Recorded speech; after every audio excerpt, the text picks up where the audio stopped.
Bismillahirrahmanirrahim. Assalamu alaikum dear students. My name is Aqsa Salim, Subject Specialist Physics, Divisional Public School and Inter-College Sahiwal. I welcome to all the students in DPS Digital Classes. We are going to discuss exercise from question number 1.4 to 1.13 from unit number 1 Physical Quantities and Measurements. सबसे पहले हम थोड़े से ऐसे point जो यहाँ पे discuss होंगे उसको हम रिवाइज कर लेते हैं।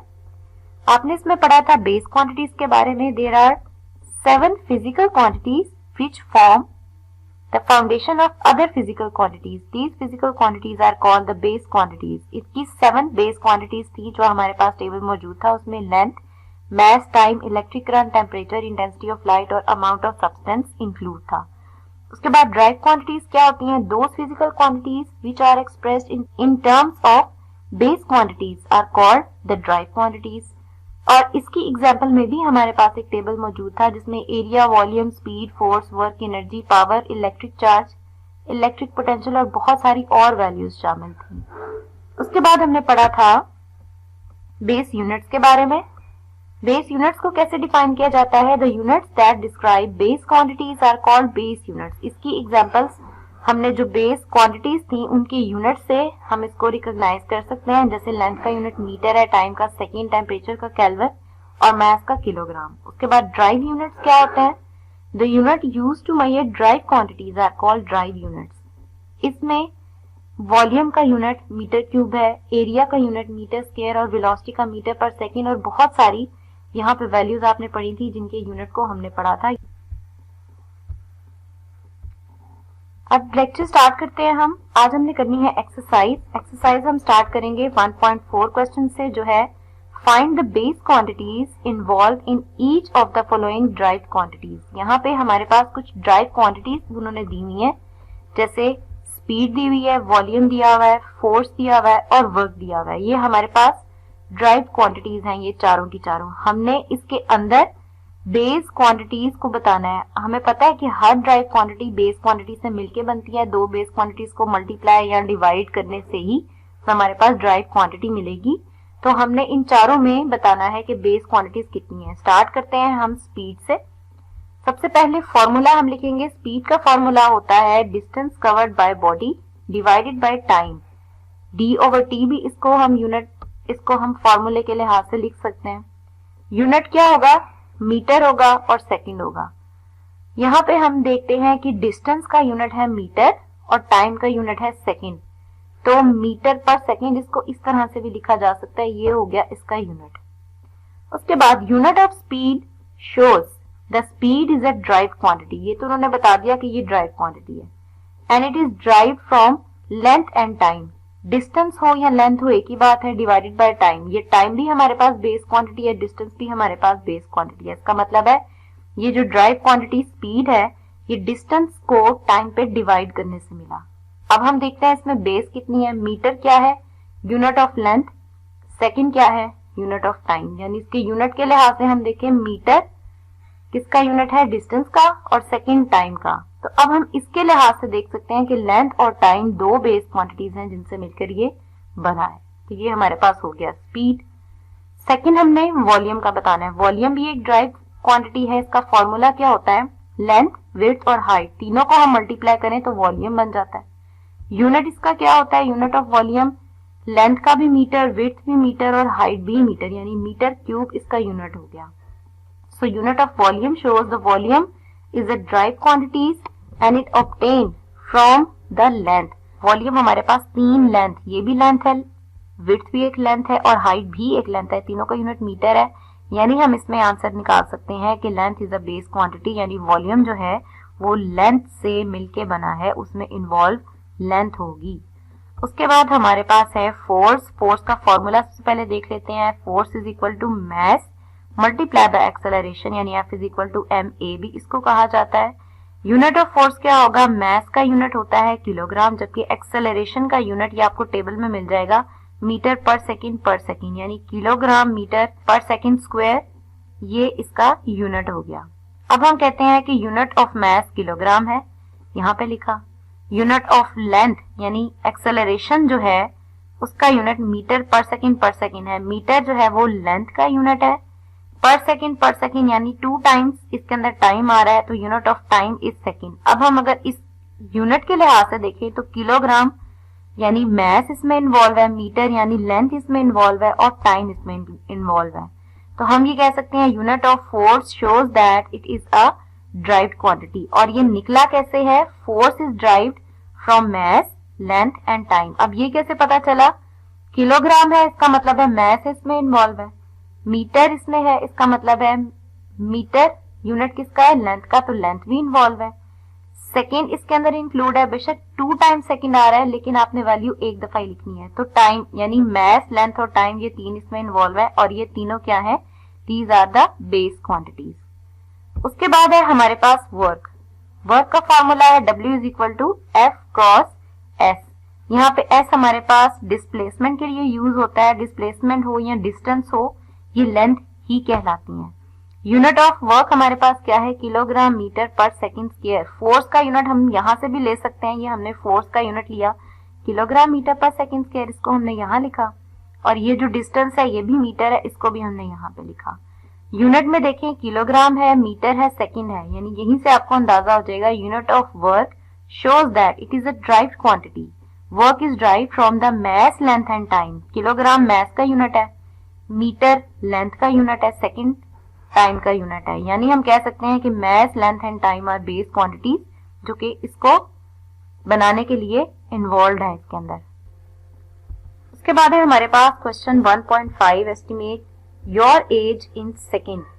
आप अगर अपनी एज को सेकंड्स में निकालना चाहते हैं, नॉर्मली ईयर्स में तो हम लिखते हैं 13 ईयर, 14 ईयर, लेकिन अगर हम उसको सेकंड में निकालने चाहें तो उसका फॉर्मूला क्या होगा? सिंपल मेथड है उसका, एज इन सेकंड अगर आप लेना चाहते हैं तो आप अपनी एज लिखेंगे, फिर आपकी एज, फिर नंबर ऑफ डेज, क्योंकि आपकी एज ईयर में आपको पता है, जैसे आप 13 ईयर्स के हैं तो आप 13 लिखेंगे यहाँ पे, फिर number of days in 1 year, एक साल को यानी आपने पहले ईयर से डेज में कन्वर्ट करना है, फिर उसके बाद आवर्स में कन्वर्ट करना है, फिर मिनट्स में और फिर सेकंड में। उस हिसाब से आप लेके चलेंगे। एज लिखी, फिर डेज लिखे, number of days in 1 year, फिर number of hours in 1 day, फिर number of minutes in 1 hour, फिर number of second in 1 minute.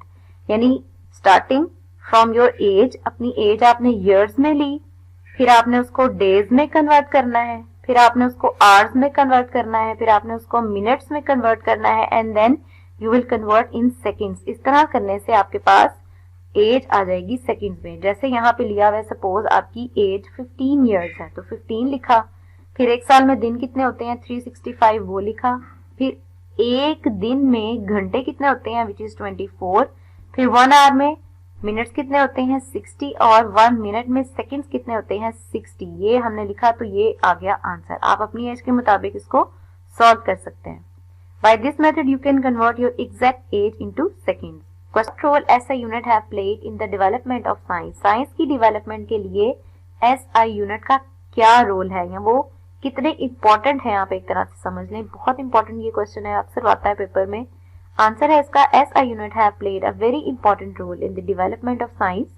SI unit are very helpful to exchange scientific and technical information. हमने जब भी information international level पर, यानी हम international level की अगर हम बात करें, हमने इंफॉर्मेशन शेयर करनी है या हमने इंफॉर्मेशन किसी को देनी है साइंटिफिकली, तो हम उसको यूनिट के बगैर कभी भी डिस्क्राइब नहीं कर सकते। अगर हम न्यूटन्स कहेंगे तो समझ आएगी बात कि हम फोर्स की बात कर रहे हैं या हम वेट की बात कर रहे हैं। अगर हम किलोग्राम्स कहेंगे तभी हम क्लियर बात करेंगे कि हम मैथ की बात कर रहे हैं। अगर हम सेकंड्स की बात करेंगे तभी हमारी ये बात क्लियर होगी कि हम टाइम की बात कर रहे हैं। तो जो SI यूनिट का यहाँ पे उन्होंने पूछा, SI यूनिट का बहुत इंपॉर्टेंट रोल है साइंस की डेवलपमेंट के लिए, उसके बगैर ये पॉसिबल नहीं है।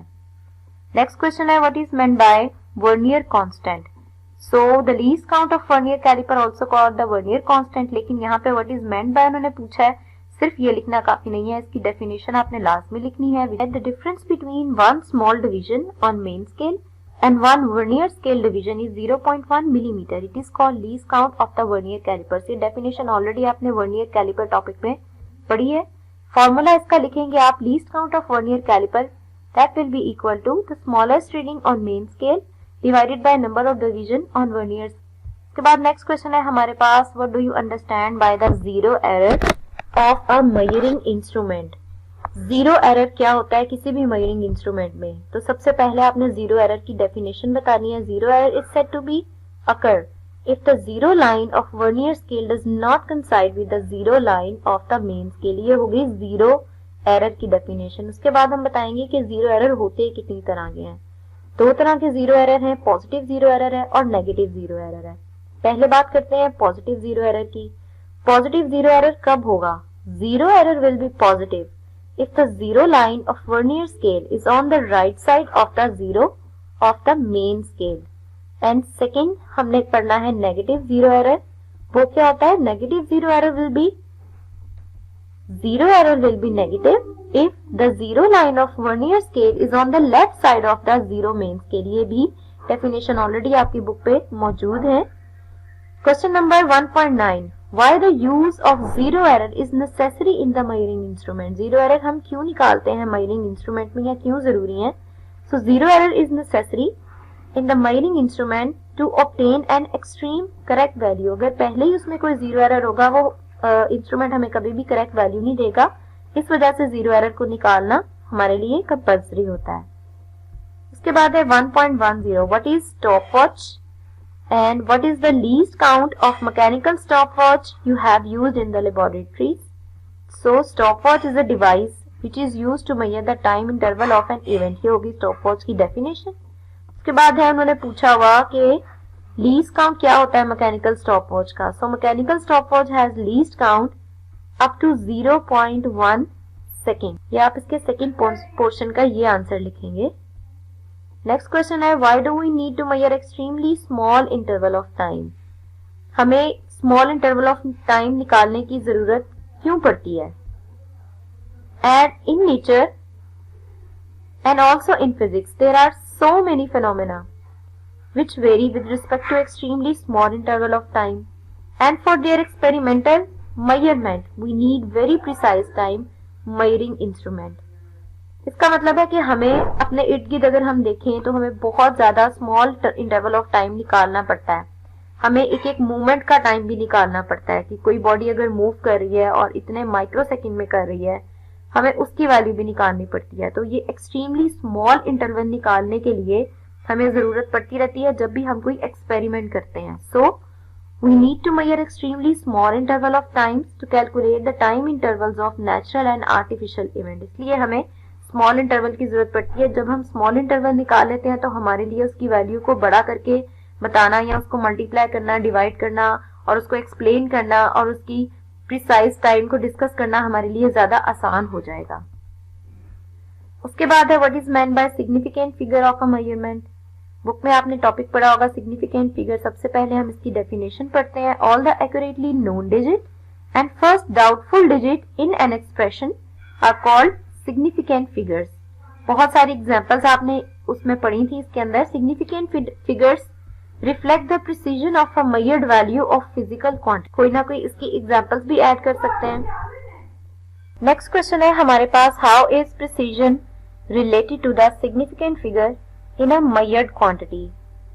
मतलब इसका यह है कि सिग्निफिकेंट फिगर और प्रिसीजन कैसे रिलेट करते हैं आपस में। तो हम ये कहते हैं कि जितने ज्यादा सिग्निफिकेंट फिगर होंगे वैल्यू उतनी ज्यादा प्रिसाइज होगी। प्रिसाइज का मतलब एग्जैक्ट, यानी बिल्कुल सही वैल्यू अगर आपने निकालनी है तो सिग्निफिकेंट फिगर, जितने ज्यादा सिग्निफिकेंट फिगर्स होंगे किसी वैल्यू में उतनी ज्यादा वो वैल्यू प्रिसाइज होगी यानी सही होगी। आंसर इसका है an improvement in the quality of measurement by using better instrument increases the significant figures in the measured result. The significant figures are all the digits are known accurately and the one estimated digit. उसके बाद जो इसका exact answer है वो ये है, more significant figure means greater precision. जैसे हमने सिग्निफिकेंट फिगर में पढ़ा था कि अगर हम 1.223 हमारे लिए ज्यादा क्लियर है समझने के लिए कि अगर कोई चीज 1.22 मीटर है या अगर हम कहें 1.2 मीटर है तो 1.222 मीटर हमारे लिए शायद ज्यादा एग्जैक्टली और ज्यादा बेटर वैल्यू हो, हम उसको कीनली ऑब्जर्व करके वैल्यू को निकाल सकते हैं। सो ये थी हमारी एक्सरसाइज 1.4 से 1.9। 1-3 तक। अल्लाह हाफिज।